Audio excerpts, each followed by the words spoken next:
BMS करने के बाद अर्निंग कितनी होती है, ये डाउट तो हर एक स्टूडेंट में होता है जब वो बीएमएस में एडमिशन लेता है। सबसे पहले तो वो बहुत सारे चीज़ों से डिस्टर्ब रहता है कि लोग कहते हैं कि बीएमएस में स्कोप नहीं है, बीएमएस करोगे तो उतना पैसा नहीं कमा पाओगे कि तुम अपना फैमिली भी रन कर सको। लेकिन ये डाउट जो है या फिर ये जो उनका कहना है ये बिल्कुल गलत है। चाहे आप आयुर्वेद में डॉक्टर बने या होम्योपैथी में बने या फिर एलोपैथी में बने, जब आप पहली बार जॉब के लिए जाते हैं तो मिनिमम जो वहाँ पे सैलरी होती है, या तो आप किसी इंस्टीट्यूट में as a professor, as a teacher, assistant professor जाते हैं तो वहाँ पे मिनिमम सैलरी 25,000 to 40,000 होती है। लेकिन अगर क्लिनिकल बेसिस पे बात करेंगे, जब आप क्लिनिक में बैठेंगे, जब आपका एक हॉस्पिटल होगा तो उसकी अर्निंग कितनी होगी? क्या एक आयुर्वेदिक डॉक्टर की उतनी अर्निंग होती है कि वो अच्छा खासा लग्जरियस लाइफ जी सके?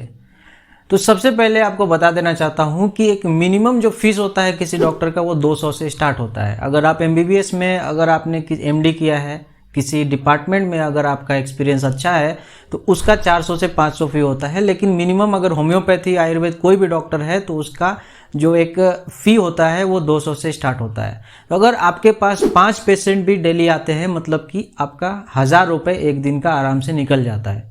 अगर मंथली का बात करें तो वही 30,000 रुपया तक आपको सिर्फ और सिर्फ वो आपका एक फ़ी है जो एक डॉक्टर लेता है।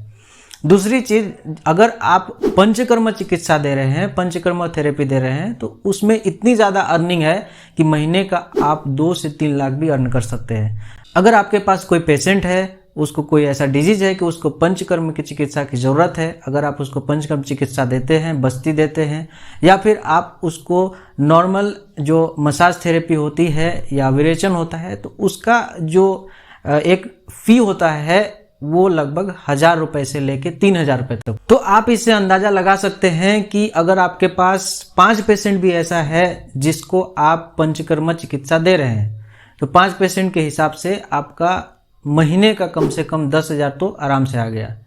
तो आपका फ़ी अलग है, आपका पंचकर्म थेरेपी आप दे रहे हैं उसका अलग है, और इसके साथ साथ आप जब बीएमएस की पढ़ाई करेंगे तो आपको योगा भी सिखाया जाता है। तो योगा में आप जो आपका पेशेंट है उसको योगा थेरेपी भी दे सकते हैं। आप एक योगा इंस्ट्रक्टर रख सकते हैं, उसको आप मंथली कुछ पैसा दीजिए और वो योगा भी सिखाएगा, उसका अर्निंग आपका अलग से आता है। तो इसमें आपको योगा का जो अर्निंग है वो अलग से आएगी। तीसरी चीज़, आप खुद का मेडिसिन बना सकते हैं। आपको मेडिसिन का नॉलेज बीएमएस में एडमिशन लेने के बाद दिया जाता है, तो वहाँ पे आप खुद का एक फार्मेसी भी खोल सकते हैं। आप अलग अलग आयुर्वेदिक जो हर्ब्स होते हैं उसको कलेक्ट करके अपना फॉर्मुलेशन को मार्केट में बेच सकते हैं। तो ये भी एक तरीका है कि आप आयुर्वेद करने के बाद अच्छा अर्निंग कर सकते हैं। नेक्स्ट जो अलग बात आती है वो ये है कि अगर आपको गवर्नमेंट में जॉब चाहिए, अगर आपको किसी गवर्नमेंट कंपनी में या फिर कहीं किसी गवर्नमेंट जो रेसिडेंशियल प्लेसेस होते हैं वहाँ पे अगर आपको जॉब करना है, तो उसके लिए आपको इंटरव्यू वगैरह देने की ज़रूरत होती है और एग्ज़ाम क्लियर करना होता है। फिर आपका मंथली जो सैलरी होती है वो फिक्स्ड होती है। और अगर आप रिसर्च करना चाहते हैं तो अगर सेंट्रल गवर्नमेंट के थ्रू अगर आपको इंडियन जो ट्रेडिशनल मेडिसिन वहाँ पे अगर आपका जॉब लग जाता है तो वहाँ सैलरी जो होती है 70,000 to 80,000 पर मंथ की होती है।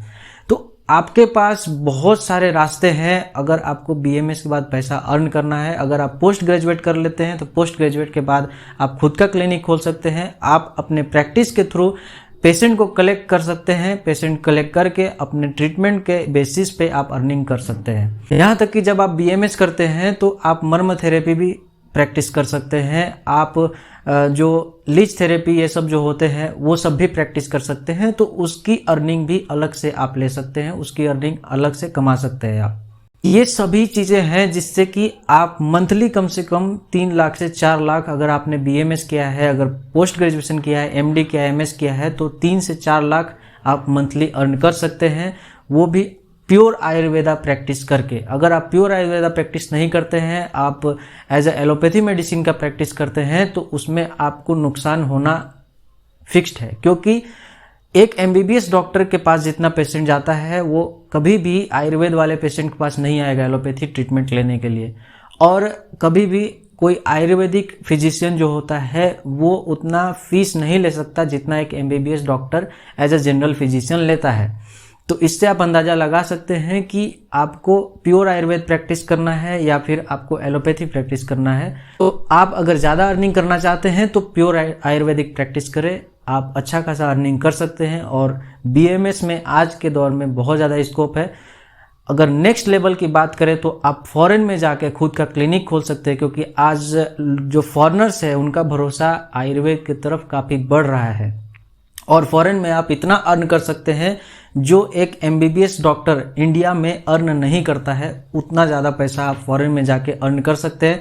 वहाँ पे खुद का एक हॉस्पिटल एस्टेब्लिश कर सकते हैं, वहाँ पे खुद का एक, अगर आपके पास इतना पैसा हो जाता है तो इंस्टीट्यूट भी वहाँ पे एस्टेब्लिश कर सकते हैं। तो ये सभी अलग अलग फील्ड्स है जहाँ पे आप बीएमएस करने के बाद, पोस्ट ग्रेजुएट करने के बाद आप अर्निंग कर सकते हैं। तो ये डाउट अपने मन से निकाल दीजिए कि बीएमएस में कोई स्कोप नहीं है, इसमें पैसा नहीं कमा पाएंगे। इस वीडियो में जानकारी अगर आपको अच्छी लगी हो तो वीडियो को लाइक ज़रूर कीजिएगा, और अगर नए हैं चैनल में तो सब्सक्राइब जरूर कर लीजिए। जय आयुर्वेद, धन्यवाद।